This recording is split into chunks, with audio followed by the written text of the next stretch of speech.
کربلا کی یاد تو ہم سبھی کرتے ہیں، واقعات کرب و بلا بھی ہمیں کم و بیش پتا ہے، لیکن آج ہم ذکر کریں گے ایسے واقعات کی جو عاشق اہل بیت اطہار تھے۔ 10 محرم الحرام میں جب آل رسول کو شہید کیا گیا، لشکر یزید نے تمام خیموں کو جلایا، لاشیں کو پامال کیا، گھوڑے دوڑائے گئے، تمام بیوی کو ہاتھ اور پیروں میں بیڑی بندھا کے انہیں بندی بنایا گیا۔ ان میں عابد بیمار امام زین العابدین بھی تھے۔ کچھ سال پہلے جس گھر سے دین اسلام ملی، آج اسی گھرانے کے سر اقدس نیزوں پہ ہے اور قافلہ چل پڑا کوفہ کی طرف۔ بی بی شیرین جو غلام اہل بیت اطہار تھے، امام حسین علیہ السلام کی خدمت کیا کرتی تھی۔ ایک روز امام حسین علیہ السلام نے انہیں آزاد کیا اور کہا کہ اب سے تو آزاد ہے۔ بی بی شیرین مدینہ چھوڑنا نہیں چاہتا تھا، لیکن امام حسین علیہ السلام نے انہیں کچھ مال دیا اور کہا باقی کی زندگی وہ آرام سے اپنے حساب سے گزارا کرے۔ بی بی شیرین نے کہا کہ میری ایک شرط ہے۔ امام حسین علیہ السلام نے کہا کہو۔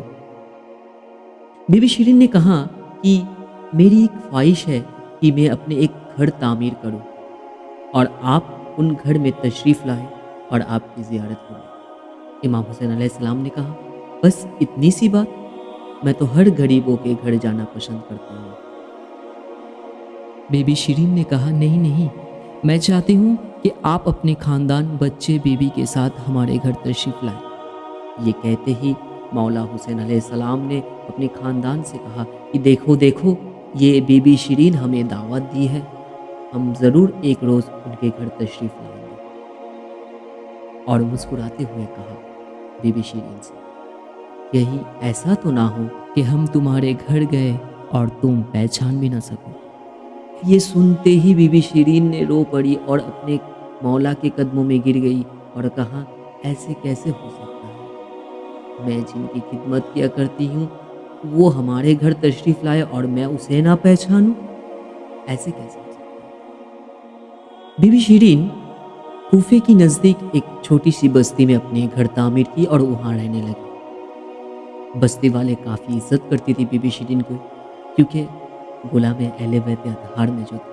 اور بی بی شیرین تمام بستی والے سے کہتے تھے کہ دیکھنا ایک روز میرے گھر امام حسین علیہ السلام آئیں گے، میرے مولا نے مجھے وعدہ کیا ہے۔ جہاں امام حسین علیہ السلام مدینہ چھوڑ کے اپنے آل کے ساتھ مکے کی طرف ہجرت کی۔ کچھ دن بعد وقت تھا ذی الحج کے مہینے، میرے مولا حسین ان کے آل کے ساتھ مکہ مکرم چھوڑا اور چل پڑا کوفے کی طرف۔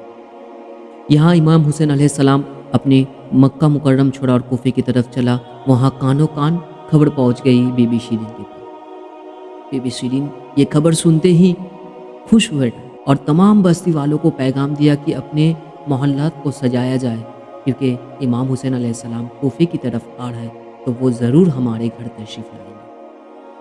انہیں کیا پتا جنگ کے بارے۔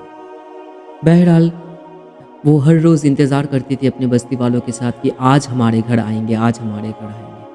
اسی دوران ایک رات ایسا آیا جو ایک قافلہ دستک دے ان کے گھر میں۔ بی بی شیرین نے کہا کا قافلہ ہے۔ کوئی کہنے لگا وقت حاکم بصرہ ابن زیاد کے لشکر ہے۔ کوئی باغی تھی جو ان سے جنگ کر بیٹھ اور انہیں قتل کر دیا۔ بہرحال بی بی شیرین نے اپنے گھروں میں صبح کو جگا دی اور انتظامات کیے تمام کھانے کے۔ تمام سپہ سالار کھانا کھا لیا اور قیدیوں کو باہر ہی چھوڑ دیا۔ بی بی شیرین نے تمام قیدیوں کے ساتھ انتخاب کرنے کی کوشش کی اور انہیں اندر آنے کے لیے دعوت دی۔ یہ دیکھتے ہی سپہ سالار نے بولا کہ انہیں باہر رہنے دو کیونکہ یہ ہمارے قیدی ہے۔ یہ بات سنتے ہی بی بی شیرین نے کہا کہ یہ تمہارے دستور ہوں گے، ہمارے دستور تو کچھ الگ ہے، کیونکہ ہم ٹھہرے غلام رسول، ہم ہیں غلام رسول صلی اللہ علیہ وسلم کے گھر کے غلام، ان کی سنت پہ عمل کرتے ہیں، چاہے وہ بڑے ہوں یا چھوٹے، چاہے وہ قید ہو